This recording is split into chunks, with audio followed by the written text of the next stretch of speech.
Jace,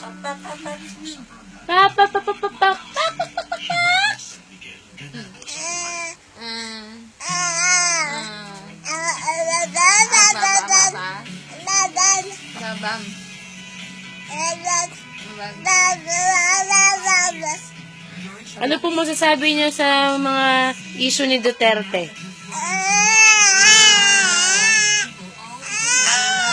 Hindi po kayo sang-ayon? Bakit po? Bakit po?